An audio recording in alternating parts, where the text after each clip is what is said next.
Hello, Hasan law study में आपका स्वागत है। आज की इस वीडियो में हम चर्चा करने जा रहे हैं संपत्ति अंतरण अधिनियम 1882 के अंतर्गत, यानी कि ट्रांसफ़र ऑफ प्रॉपर्टी एक्ट 1882 के अंतर्गत शाश्वता के विरुद्ध नियम। धारा 14। तो संपत्ति अंतरण अधिनियम 1882 में 82 के अंतर्गत शाश्वता के विरुद्ध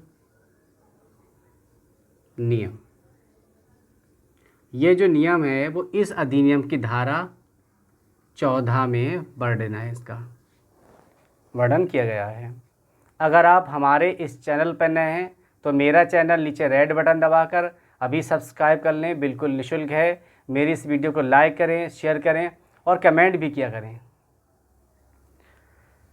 देखिए, ये जो संपत्ति अंतर अधिनियम है उसकी धारा 14 के अनुसार कोई भी संपत्ति अंतरण ऐसा हित सृष्ट करने के लिए प्रवृत्त नहीं हो सकता जो ऐसे अंतरण की तारीख को जीवित एक या एक से अधिक व्यक्तियों के जीवन काल के और किसी व्यक्ति की जो उस कालावधि के समाप्त होने के समय अस्तित्व में हो, जिसे यदि ये पूर्ण वयस्कता प्राप्त करे वह सृष्ट हित मिलता हो, अपर्याप्त वैधता के पश्चात प्रभावी होता है। ये वही लैंग्वेज है जो धारा 14 में दी गई है।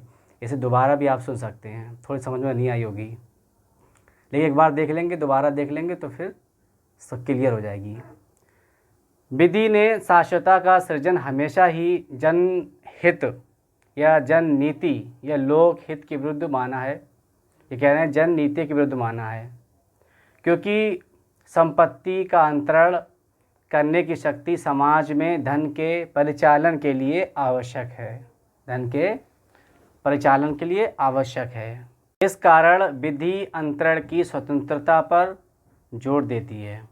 इसीलिए शाश्वता सर्जन का प्रत्येक प्रयास शून्य माना जाता है। अब धारा 14 के लिए जो आवश्यक तत्व हैं वो देखिए। इसके आवश्यक तत्व, ठीक। पहला तत्व है अंतरण, ठीक। इस धारा का पहला तत्व है अंतरण। अब इसमें ये कहा गया कि अंतरण पर ही लागू होता है ये, और जिसका अंतरण होता है उसी पर ये लागू होता है। पारिवारिक बंदोबस्त, खानदानी बंटवारा, वसीयत, समर्पण आदि पर ये धारा लागू नहीं होती है। दूसरा तत्व है संपत्ति में हित का सर्जन। संपत्ति में हित का सर्जन जहाँ होता है वहाँ पर ये लागू होता है। ये उन्हीं अंतरणों में लागू होती है धारा 14 जो किसी हित के सर्जन की क्षमता रखते हों और हित किसी संपत्ति में दिया जाना हो, तब संपत्ति में हित का सर्जन होता है, वहाँ पर ये धारा लागू होती है। तीसरा है जीवित व्यक्ति या अनेक जीवित व्यक्ति होते हैं।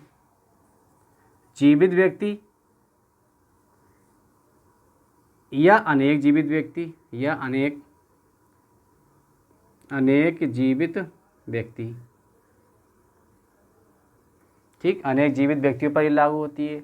यह पूर्व हित चाहे एक व्यक्ति का दिया जाए चाहे अनेक व्यक्तियों को दिए जाए, ये सभी को क्रमशः एक एक करके दिया जाए। ये संयुक्त रूप से उपभोग के लिए दिया जाए। शाश्वता के विरुद्ध सिद्धांत के प्रयोग में कोई अंतर नहीं पड़ता। अब नंबर 4 देखिए, अंतिम अंतृति जिसने अंतरण किया है, अंतिम अंतृति की आवयस्कता।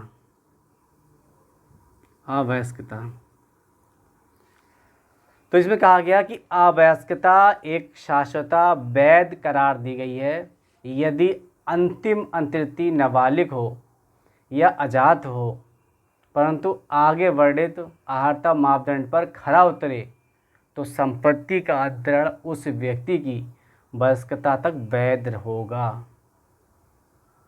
5वां, अवयस्कता का लाभ अंतरण के अंत में प्राप्त नहीं होगा।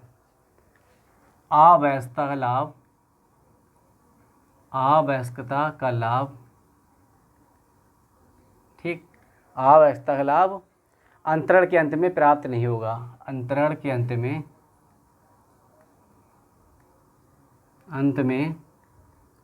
प्राप्त नहीं होगा।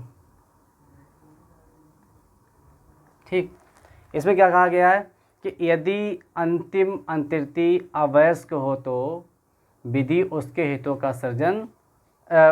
का संरक्षण करेगी। नंबर 6 देखिए, अवधि के बाद गर्भकाल का लाभ। अवधि के बाद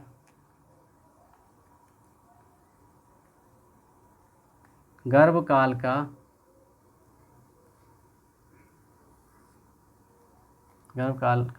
लाभ,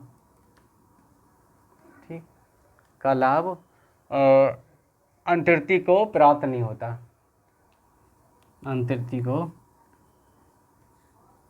प्राप्त नहीं होता।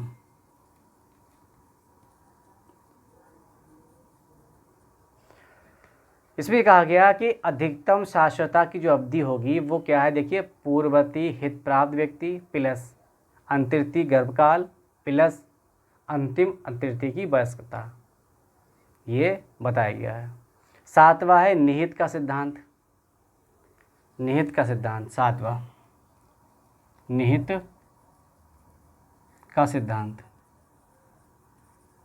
इसमें क्या देखिए, निहित का सिद्धांत ये कहा गया कि शाश्वतता का जो सिद्धांत हित के निहित होने की घटना या तत्संबंधित सिद्धांत पर संबंधित है।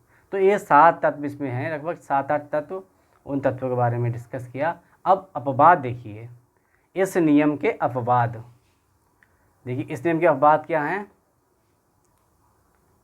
पहला है दान के लिए शाश्वत अंतरण। ठीक, दान के लिए पर अब देखिए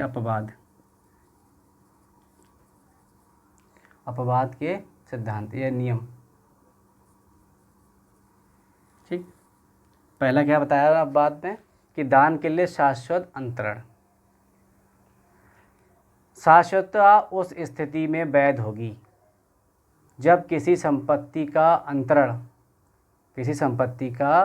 अंतरण जनहित, शिक्षा, धर्म, वाणिज्य, स्वास्थ्य, सुरक्षा, मानव जाति के लिए हितकर अन्य उद्देश्यों के लिए किया गया हो, तो ये फिर दान के लिए शाश्वत अंतरण होता है और वैध होगी।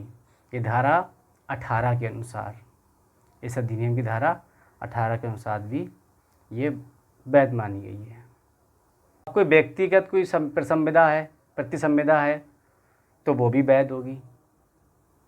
ठीक, वो भी इस सिद्धांत का अपवाद में आएगी। कोई निहित हित है वो भी अपवादों में आएगा। ठीक है, वो भी अपवादों में आएगा। जनता के लाभ के लिए अंतरण, अगर कि जनता के लिए कोई लाभ के लिए अंतरण किया गया है तो फिर इस नियम का अपवाद होगा, वैध माना जाएगा वो। बंधक है, बंधक पर भी ये लागू नहीं होगा, ये अपवाद है। और भार पर भी। ठीक, तो ये 6 अपवाद थे। 6 अपवाद मैंने बताए, दान के लिए, व्यक्तिगत प्रतिसंविदाओं के लिए, निहित हित के लिए, जनता के लाभ के लिए अंतरण, और बंधक पर भी और भार पर भी। तो आज के इस वीडियो में मैंने चर्चा की शाश्वतता के विरुद्ध नियम की, जो धारा 14 में इसका वर्णन है। अब मिलते हैं अगले वीडियो में, तब तक के लिए बाय। जुड़े रहिए हसन लॉ स्टडी के साथ।